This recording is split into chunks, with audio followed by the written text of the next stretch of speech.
Never Let Me Go by Kazuo Ishiguro. Part 1, Hailsham.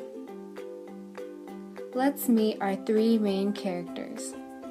Kathy, our protagonist, is a very empathetic but also very passive observer. Her best friend is Ruth, a charismatic but manipulative queen bee. To complete their trio, Tommy is a kind boy with a big heart but a bad temper. These three attend a prestigious but isolated English boarding school called Hailsham. Think Harry Potter and Hogwarts, except instead of McGonagall and Snape, you have the Guardians, and instead of magic, you have the looming future of donations. Hailsham is a boarding school shrouded in mystery. The Guardians emphasize art and writing heavily from a young age, for some unexplained reason, causing students' popularity to be based on their creative ability instead of their intellect. The best of artwork is taken by Madam to be a part of the gallery, a mysterious process that the students' rumors and gossip only make more mysterious. To personalize their experience, each student has a collection of personal objects. Kathy's most precious belonging is an old record by Judy Bridgewater called Never Let Me Go. In her spare time, she dances alone in her room singing, "Oh baby, baby, never let me go."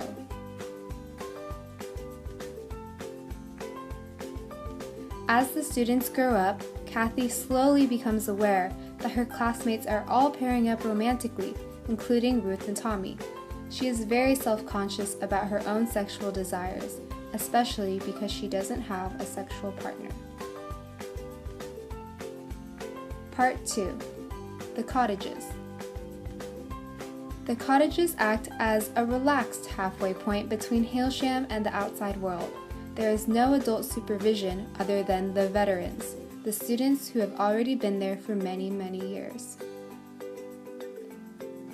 Ruth tries to impress the veterans by pretending to know about the rumored deferrals, in which two donors can put off their donations for a couple years if they are in love. Kathy and Tommy are upset by Ruth's blatant lies. Later, Ruth, Tommy, Kathy, and a veteran couple go to Norfolk to search for Ruth's possible, the normal human Ruth is a copy of. Readers are introduced to the idea that all students are in fact clones.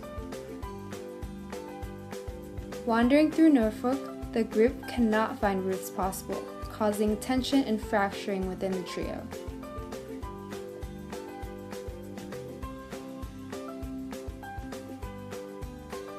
To cool off, Tommy and Kathy visit a record store, where they surprisingly and happily find a copy of Never Let Me Go. This is a bonding moment because Kathy lost her precious copy at Hailsham.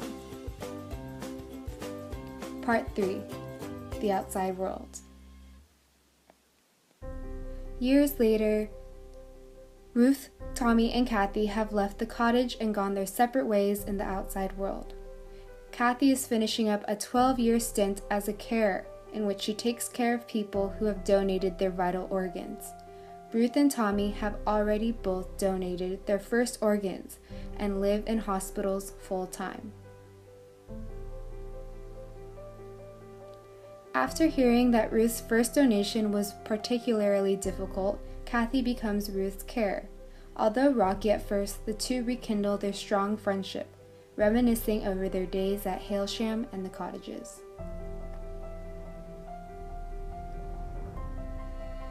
With persuasion from Ruth, the two reunite with Tommy on a grand adventure to see a desolate boat in a swampy marsh, because that's how exciting their lives are.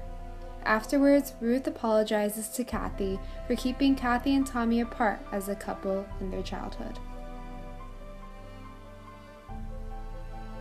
Ruth soon completes afterwards, a euphemistic way of saying she died from donations. Bye, Ruth. With Ruth's blessing, Kathy becomes Tommy's carer, causing them to rekindle their friendship and form an emotional and sexual relationship, despite his impending death by donation.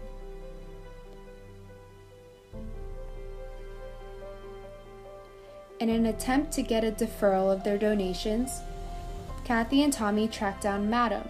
However, there they learn that they are clones, created only to donate their organs to normal people. Hailsham was part of a social movement to better the treatment and education of clones. However, support has waned and Hailsham has closed. There's no deferral possible. With no hope left, Tommy asks for a new carer so Kathy doesn't have to see him at his weakest when he dies. They part amicably, if not apathetically. The book ends with Tommy completing after his 4th donation and Kathy preparing to begin her donations, concluding a wistfully beautiful novel.